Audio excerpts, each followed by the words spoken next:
ces smart contracts, ils sont le plus souvent accessibles, voilà, à tous et à des personnes qui vont pouvoir, essayer de les hacker et cetera.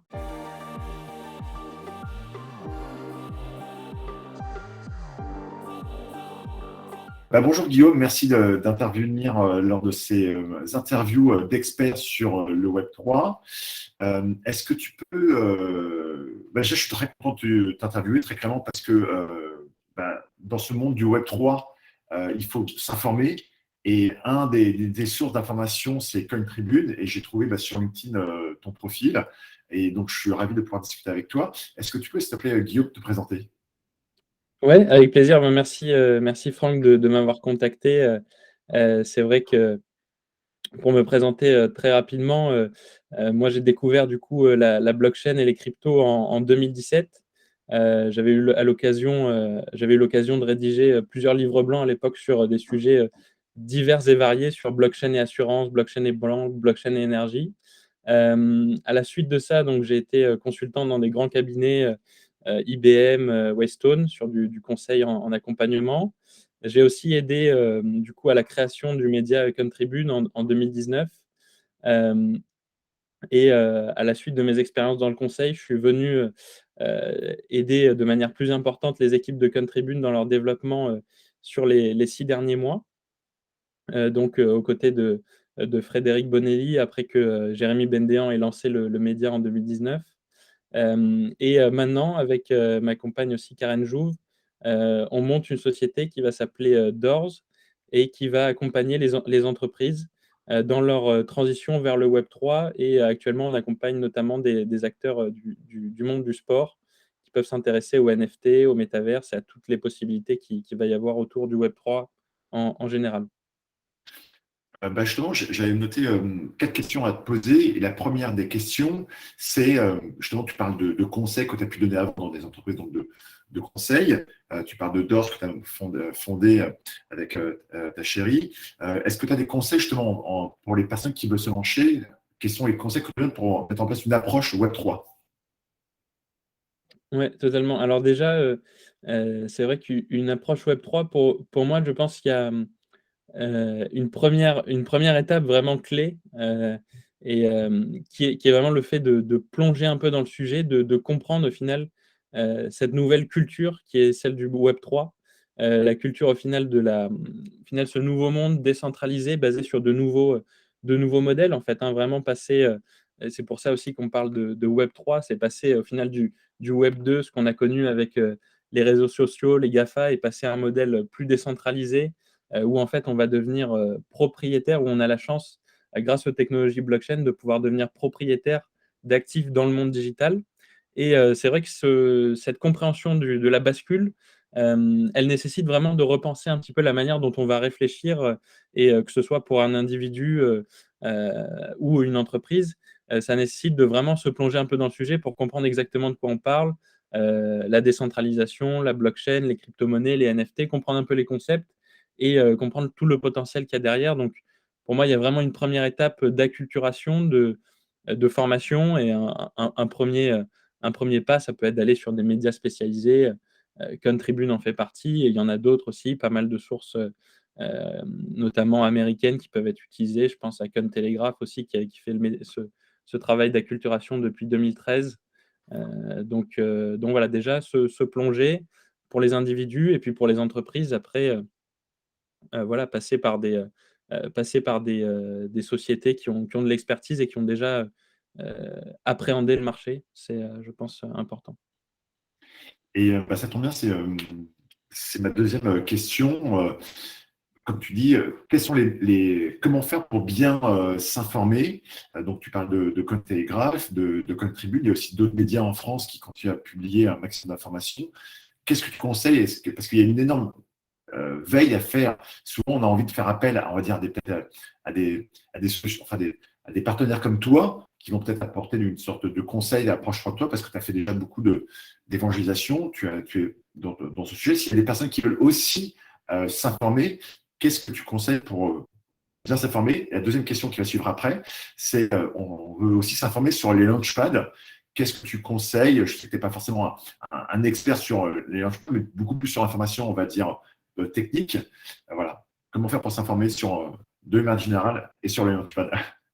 Ouais, ouais, ouais, non, c'est vrai que c'est hyper intéressant et c'est une question vraiment importante et au final, je le dis, hein, même moi qui suis dans l'écosystème depuis 5 ans, parfois, il y a tellement ça fourmille tellement dans l'écosystème crypto, souvent c'est pas évident, voilà, d'aller trouver l'information et c'est vraiment un travail, important qu'il y a à faire, dans l'écosystème crypto. On voit souvent le terme, Dior, apparaître donc do your own research et ça, c'est vrai que c'est comme tu disais au final, hyper important. Peut-être pour donner au final deux trois conseils, pour les gens, voilà, qui veulent, creuser les sujets.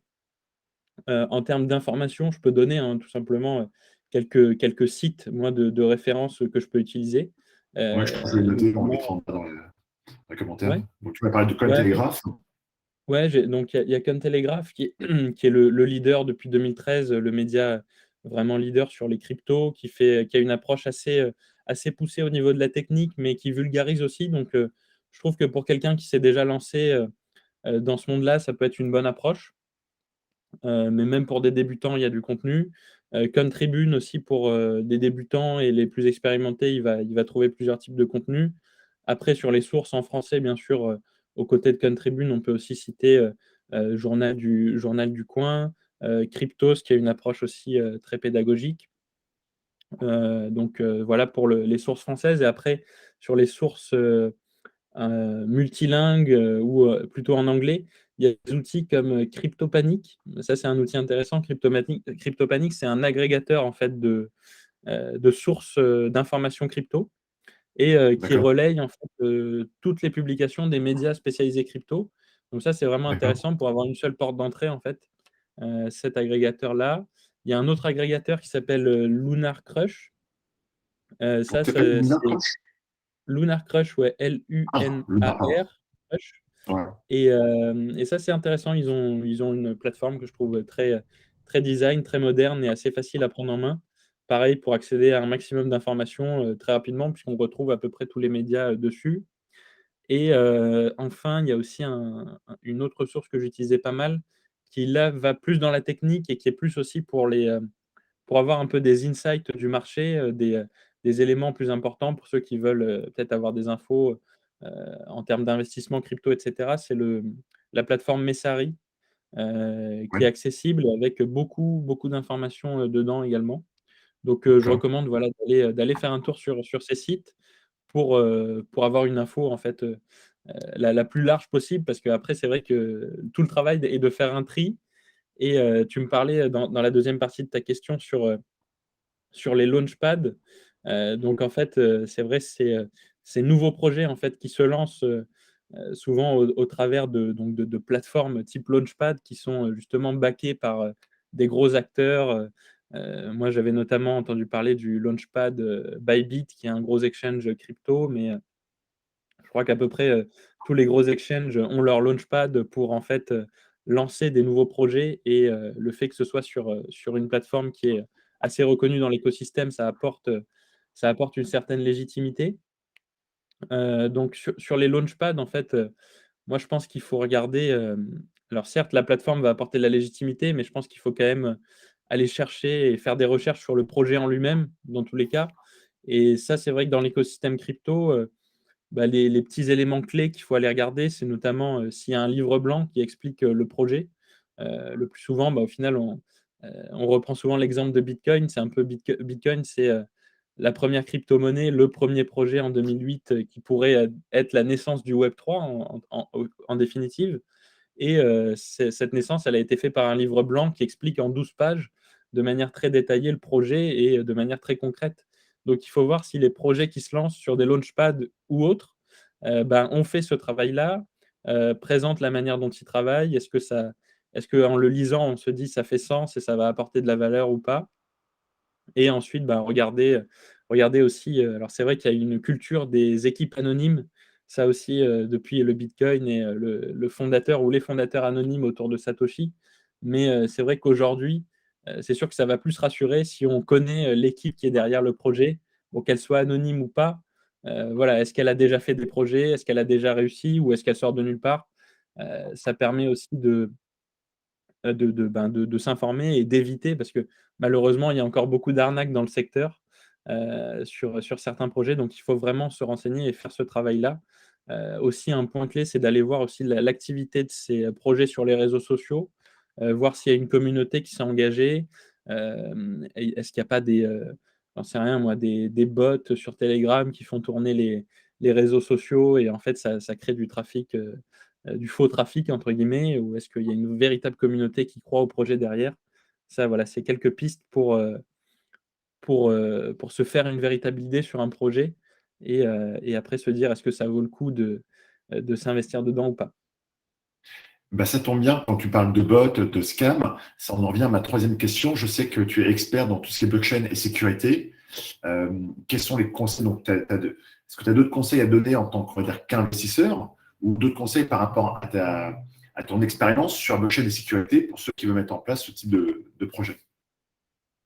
Ouais, bah, c'est vrai que, heu, au final, quand on regarde les projets blockchain et crypto, on est sur des approches et souvent c'est basé sur des smart contracts en fait, hein, des développements, sur la blockchain et ces smart contracts, ils sont le plus souvent accessibles, voilà, à tous et à des personnes qui vont pouvoir, essayer de les hacker et cetera.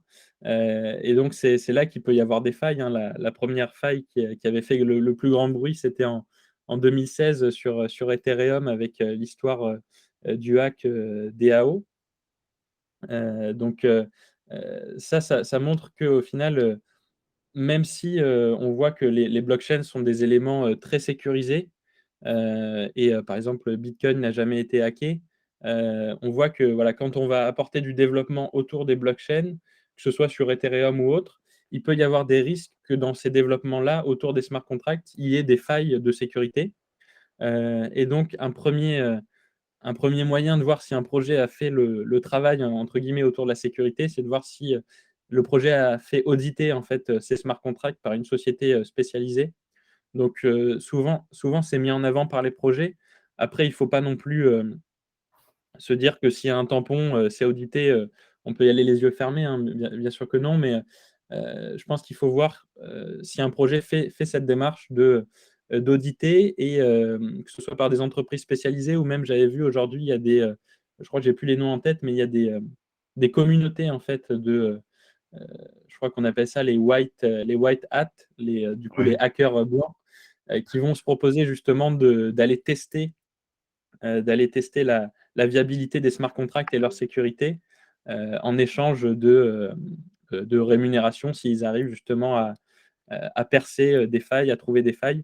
Donc c'est intéressant et je pense qu'il faut, favoriser les projets qui mettent en place des démarches autour, de cette sécurité-là. Puis, ça, c'est plutôt pour les projets, l'analyse des projets, mais il y a aussi, la sécurité des cryptoactifs et des NFT, que vont pouvoir détenir, des individus.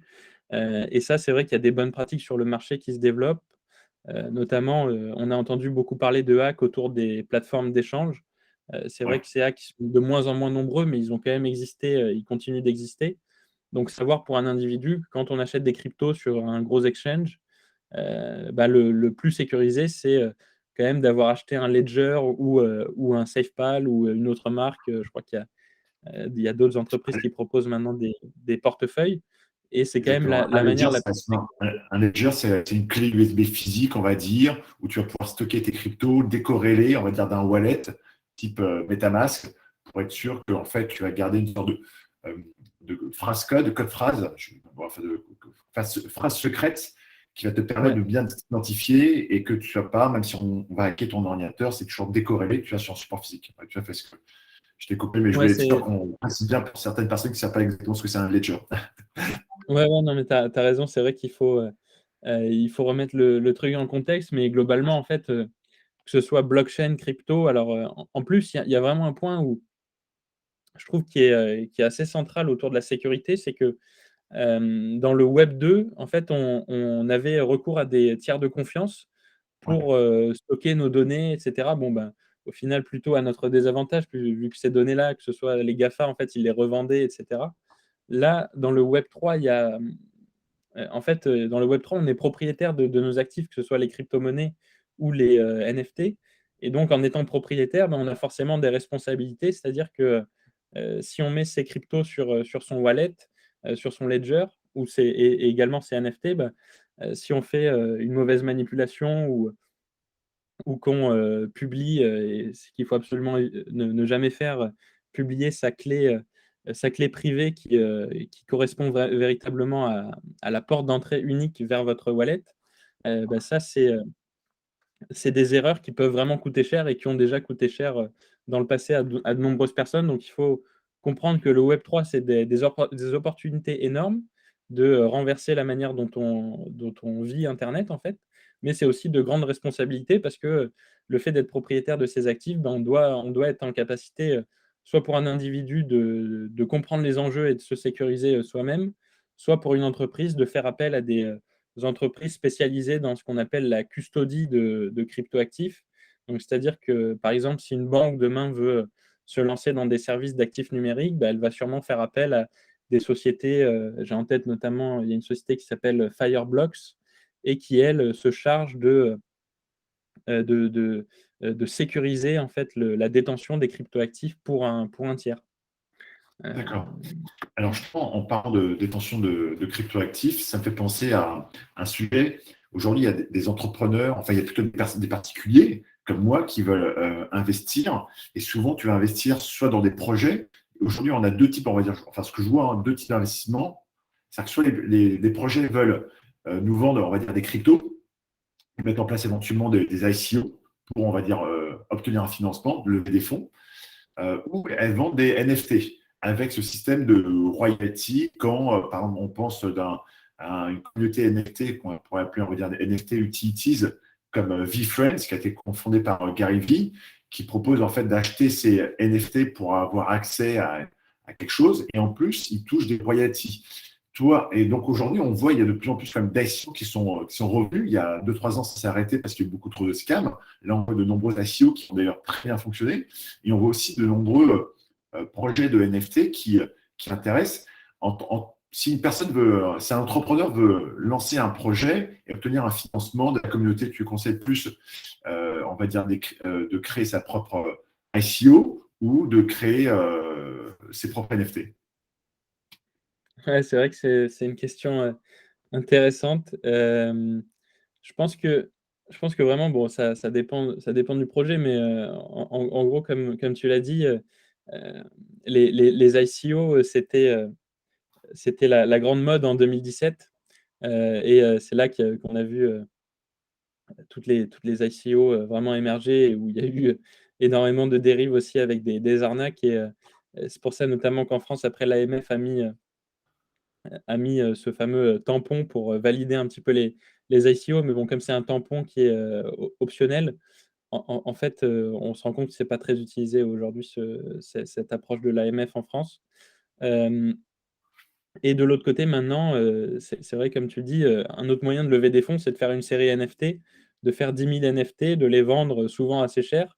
Et en fait, on a remplacé la crypto par un NFT. Donc en fait, c'est le même principe de l'ICO, sauf qu'au lieu d'avoir des tokens, on a un petit avatar qui va représenter des utilités et donner des avantages après dans le projet et permettre de s'investir dans le projet. Au final, du coup, en termes de levée de fonds, c'est à peu près la même démarche, hein, de proposer à des gens d'investir pour être dans un projet. Le support, il va changer. Donc, après les projets, je dirais aujourd'hui, la tendance, elle est plus à faire des séries NFT qu'à faire des ICO quand même si on voit les ICO revenir. Mais je dirais ça dépend quand même du projet. S'il y a pas d'intérêt à avoir des NFT et si c'est juste faire des NFT pour lever des fonds et que derrière on veut pas avoir un projet qui va se développer autour des nouvelles utilités qu'on peut voir même dans le métaverse, dans de la gamification, heu, je pense qu'il faudrait être plutôt sur un modèle d'ICO. En revanche, si D'accord. on veut être sur un projet, je pense notamment, je connais bien Bilal El Alami qui a fait le projet Dogami là récemment, Bien sûr. et qui a lancé Dogami et qui a été un super succès sur la blockchain Tezos. Voilà, eux, ça faisait sens au final de faire cette approche NFT parce que derrière, c'est de la gamification, c'est vraiment des utilités importantes autour des NFT, une projection dans le métaverse. J'ai vu qu'ils ont fait un partenariat avec The Sandbox aussi. Donc là, ça fait du sens. On va vraiment vers un projet autour des NFT. Les NFT, ils ont vraiment une recherche artistique importante avec une visualisation 3D, une visualisation en réalité augmentée et une projection dans le métaverse. Euh, et voilà, donc là, ça fait du sens. En revanche, si on a un projet plus classique, entre guillemets, et où le NFT apporte pas grand-chose, bah, je pense que l'ICO peut être une option, euh, tout en, tout en ayant une approche voilà, très concrète. Et comme je disais, voilà, faire un livre blanc qui détaille de manière très claire ce que va faire le projet, euh, comment vont être impliqués les participants. Et il y a aussi il y a aussi une nouvelle tendance sur le marché, ICO, NFT. On voit aussi qu'il y a une nouvelle tendance aujourd'hui qui se développe, c'est ce qu'on appelle les DAO, Oui, Decentralized Autonomous Organization, où là, en fait, l'objectif de base, c'est de créer un projet décentralisé de base. Donc, en fait, on ne va pas avoir un entrepreneur ou une petite équipe qui va venir de manière centrale proposer une ICO, mais en fait des gens qui se regroupent, une communauté directement décentralisée qui dit, bon, ben, on est une communauté, on est déjà décentralisé et on va monter un projet tous ensemble. Et souvent, ça passe par une ICO, mais qui est portée non pas de manière, comme je disais, de manière centrale, mais de manière décentralisée by design, quoi, en gros. Donc ça aussi, c'est un nouveau phénomène qu'on va se développer. ouais, c'est vrai que tout le monde aujourd'hui parle de DAO. Donc, en fait, concrètement, on a des ICO, on a des NFT, on a éventuellement des DAO pour les personnes qui veulent lancer un projet. Il y a quand même, pour moi, c'est beaucoup plus simple, on va dire, je pense, de créer des NFT ou on va minter des NFT avec l'avantage d'avoir ces fameux systèmes de royalty. Après, il y a d'autres avantages pour moi pour les DAO, c'est que vraiment, on arrive facilement à générer une communauté et donc réussir que son projet fonctionne. Parce que là, on est sûr que tout le monde va être partie prenante. Et pour les ICO, bah, c'est vrai qu'aujourd'hui, on a une habitude d'investir dans des ICO et ça devient beaucoup plus simple. Euh, en termes de, concrètement, en termes de coûts pour mettre en place ces trois projets, et en termes, c'est difficile de faire de levée de fonds, tu as raison, ça dépend du type de projet que tu as, on a compris que c'est dans le gaming et ainsi de suite, mais en termes de coûts, et on va dire de, de pourcentage, enfin d'optimisation de ta réussite, qu'est-ce que tu conseilles? Parce que est-ce que les coûts sont différents? C'est 10 000 euros, 50 000 euros, 100 000 euros, ou on le fait gratuitement juste en trouvant trois community managers? En termes de coûts, comment tu vois les choses? Tu as une idée approximative de comment on peut lancer ce type de projet? Ouais, c'est intéressant. En fait, là, si on regarde vraiment sur les NFT plutôt, peut-être sur les NFT, moi, ce que je vois sur le marché, c'est qu'on a différentes approches. Alors là, je me place plutôt pour une marque qui aurait déjà une communauté, hein, parce que après, c'est vrai qu'en fait, nous, peut-être juste rapidement pour dire un peu les bonnes, un peu les facteurs clés de succès qu'on voit pour un projet NFT, c'est le premier, c'est vraiment d'avoir une communauté. C'est ça Ouais, hein, que les grosses plateformes regardent, c'est soit avoir déjà une communauté, soit commencer par ça, en fait, commencer ouais, par engager une communauté. ouais, Et c'est vraiment ça le nerf de la guerre, j'ai envie de dire. Après, c'est la technologie. Choisir la technologie adaptée qui va permettre, voilà, aussi, tu parlais de frais, réduire les frais. On avait entendu un moment sur Ethereum, il y avait beaucoup de frais quand on voulait faire du mint, etc. Bon, aujourd'hui, ça s'est un peu réduit, mais il faut quand même le prendre en compte. Donc, trouver la technologie adaptée. ouais, Après, avoir la bonne créativité aussi, parce que c'est vrai que le NFT, souvent, voilà, on le voit comme un support, on se dit super, je vais monter des fonds, mais il faut aussi se mettre à la place de la personne qui va l'acheter. Et même si c'est un objet digital, il faut qu'il y ait une certaine désirabilité, une certaine créativité autour du projet, autour de ce NFT. Et enfin, la fonctionnalité, ce que tu disais, les utilities tout à l'heure, bah, quel est l'avantage à obtenir ce NFT? Comment je vais pouvoir m'engager dans le projet, est-ce que je vais pouvoir avoir des avantages exclusifs, etc. Euh, donc pour en revenir à ta question sur les coûts, euh, pour une marque qui voudrait se lancer dans un projet NFT, nous ce qu'on voit, c'est que globalement, il y a deux possibilités. en termes de business model. Il y a soit le fait de, si on a une communauté importante, on peut avoir une approche avec un partenaire technique où on va être sur du revenu sharing, en fait. D'accord. Donc en fait, la marque apporte, entre guillemets, sa licence et le partenaire technique, a déjà lui développé une plateforme qui permet d'émettre les NFT et cetera, de les mettre sur une marketplace et là, on se dit: «C'est un partenariat gagnant-gagnant» avec d'un côté, la communauté qui est apportée par la marque et le savoir-faire technique, par un acteur et là, en fait, Oui, c'est les 2 acteurs qui vont, s'accorder sur une sorte de win-win et d'accord. c'est un partenariat de revenu sharing. Et si une marque, veut vraiment garder la main sur les revenus qui vont être générés par ces NFT, il y a aussi Ouais, une possibilité de passer par un studio de développement NFT, ouais, où là, on va être sur un engagement de coût de développement, en fait, d'accord.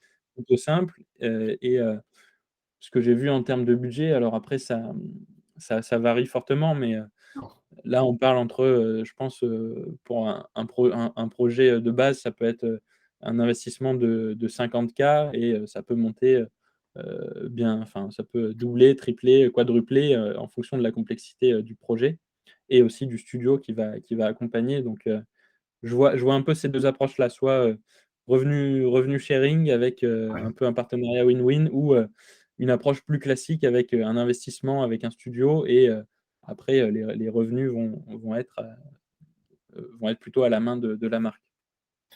Et merci pour ces renseignements, mais on en revient vraiment au sujet le plus important que tu as bien stipulé en amont, c'est la communauté. Comment faire pour créer une communauté? Souvent, les entrepreneurs se disent: «Oui, bah, attends, moi, j'ai un fichier client, j'ai un CRM, j'ai une liste d'emails, j'ai des numéros de téléphone de mes clients, de mes prospects». Ils ont pas réussi à faire le lien vers une communauté Discord. Est-ce qu'on est obligé de passer par Discord? Et comment créer cette communauté pour réussir ton projet en Web3? Ouais, ouais, ouais, non, ça, c'est vrai que c'est comme tu dis, hein, c'est le cœur de la question et justement, c'est vrai qu'en fait, on voit aussi pour, remettre aussi dans le contexte, ce qu'on voit, c'est que quand on parle de Web3, en fait, la cible, est quand même les personnes qui, qui sont les plus enclines à aller acheter des NFT et à s'investir dans ces communautés-là. C'est une cible quand même qui est très jeune. On est, entre du principalement 18-35 ans. On a des personnes au-delà, bien sûr, de cette tranche d'âge, hein, mais la cible qui est la plus intéressée et la plus engagée, c'est les 18-35 ans. On avait fait une étude, avec, l'IFOP et Contribune là-dessus, un sondage qui le montrait, très bien. Et du coup, ces jeunes, cette nouvelle génération, elle est très portée sur, les nouveaux réseaux sociaux au final qui se développent et notamment Discord. Ouais, Donc très très honnêtement, les 90 des projets NFT que je vois, ils m'envoient un lien vers un Discord et c'est là que les gens peuvent échanger. On voit d'ailleurs qu'il y a des standards sur les Discord, les différents canaux, on voit le projet communique avec un canal qui a fait les différentes annonces. Après les gens peuvent échanger, entre eux et c'est vrai que Discord paraît comme un peu le réseau social, de la tendance NFT, quoi. ouais. Après, ce qui est intéressant, c'est de voir comment, voilà, parce que ça peut être, compliqué aussi de monter une communauté, Discord, donc ça, il y a des, il y a des, et toi, je pense que tu travailles sûrement avec des gens dans ce domaine qui montent des communautés sur Discord et cetera. Il y a des gens spécialisés, là-dedans et il faut c'est sûr les contacter pour engager en fait, hein, que ce soit des modérateurs, des gens qui ont déjà fait des projets comme ça et il y a aussi une autre approche qui peut être on l'a vu, avec une marque comme Adidas, qui a fait Oui. un partenariat en fait avec une série NFT existante et Adidas s'est branché sur le réseau Discord de cette série NFT existante. Donc il y a eu, pour des marques qui seraient intéressées ou des détenteurs de droits importants, il Intéressant. y a cette logique de partenariat qui peut aussi être intéressante. Et ouais, tu as raison. Au lieu de repartir de zéro sur un nouveau canal et que tu repars zéro et puis il n'y a personne qui vient sur ton canal Discord, peut-être utiliser des réseaux existants. Très intéressant. Ouais. La dernière question que je voulais voir avec toi, c'est l'approche Web3. On a parlé de nombreux conseils. Est-ce que tu as d'autres conseils pour que les personnes puissent réussir leur approche sur le Web3? Ouais, je réfléchis. Les des conseils, comme ça, ce serait vraiment de, comme je le disais au début, de vraiment pas avoir peur de tester déjà, de tester, eux-mêmes, avoir, voilà, téléchargé, un wallet, MetaMask, commencer à acheter des cryptos, s'intéresser à des premières séries NFT. Je pense que c'est comme ça, hein, qu'on y arrive déjà pour, comprendre de quoi on parle. Pas hésiter même, j'ai vu la sandbox, je crois que tout le monde peut se connecter maintenant dessus, aller voir un petit peu à quoi ça ressemble et et les conseils vraiment c'est ça, c'est de bien s'entourer aussi pour parler à des gens qui ont déjà réussi dans cet écosystème-là. Pas hésiter aussi, voilà, à favoriser, comme on disait juste avant, des approches de partenariat et pas se ne pas arriver avec une vision un peu toute faite, de l'ancien modèle de l'ancien modèle Web 2 ou et avoir, cette capacité et cette ouverture d'esprit nécessaire, je pense, pour, réinventer des business models même, je vois une marque qui voudrait se lancer, dans The Sandbox ou un métaverse, voir, tout le potentiel que ça peut avoir, d'être présent dans des métaverses, de développer des NFT et aller vraiment au bout de la logique et surtout le conseil vraiment, que je donnerais, c'est de favoriser une approche long terme. Heu et ça, on le voit, hein, dans les grandes marques qui, commencent à développer des départements, spécifiques autour, du web 3. Je pense que c'est la bonne approche vraiment de se projeter et de se dire qu'on est encore qu'au début, en fait, hein, de ce développement-là et que, il y a une possibilité que le web 3, «ringardise» entre guillemets un peu les réseaux sociaux actuels, et qu'on se connecte plus dans le futur, dans les 5 10 années à venir sur via via des plateformes plutôt décentralisées que des plateformes centralisées. Donc, on en est encore voilà, vraiment le conseil, c'est on en est encore qu'au début. Renseignez-vous avec des gens qui ont déjà éprouvé, des modèles qui fonctionnent, hem et ensuite se lancer, step by step, hein, pour, tester, déjà tester, en tant qu'individu, en tant qu'entreprise et favoriser, bah, comme on disait tout à l'heure, une approche vraiment, d'engagement d'une communauté. C'est vraiment ça le nerf de la guerre, c'est, engager une communauté autour de ces sujets et utiliser le web 3 comme un moyen de renforcer aussi le lien qu'on a, avec sa communauté existante et qui peut parfois être un petit peu distant, avec les réseaux sociaux existants où on n'a pas forcément de lien direct et d'engagement direct. Là, ça peut être l'occasion de renforcer ce lien aussi. Merci Guillaume pour avoir répondu à ces 4 sujets. Avant qu'on finisse l'interview, je voudrais que, est-ce que tu peux nous repréciser qu'est-ce que ta compagnie et toi vous avez monté donc comme ce projet la Doors, qu'est-ce que vous faites exactement et comment les gens peuvent vous contacter s'ils ont besoin d'aller plus loin sur ce que vous proposez. Ouais, bah, c'est vrai qu'on a monté ça là récemment. On accompagne depuis quelques mois maintenant des acteurs, alors principalement dans le sport comme je le disais, mais on a vocation à accompagner, d'autres acteurs et plutôt des marques qui souhaitent se lancer, dans le web 3.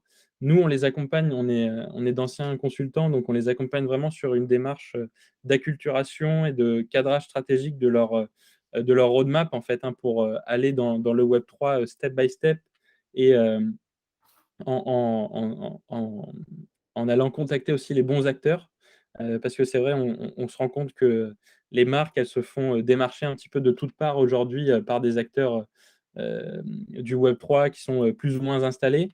Donc, nous, on les aide vraiment à comprendre, ce secteur-là et à travailler avec les bons acteurs pour apporter le plus de valeur, pour eux, pour se positionner comme des acteurs innovants et pour engager leur communauté, l'élargir aussi et cibler, comme je disais tout à l'heure, cibler une population, assez jeune et ce qu'on appelle la génération Z qui est très investie dans le web 3.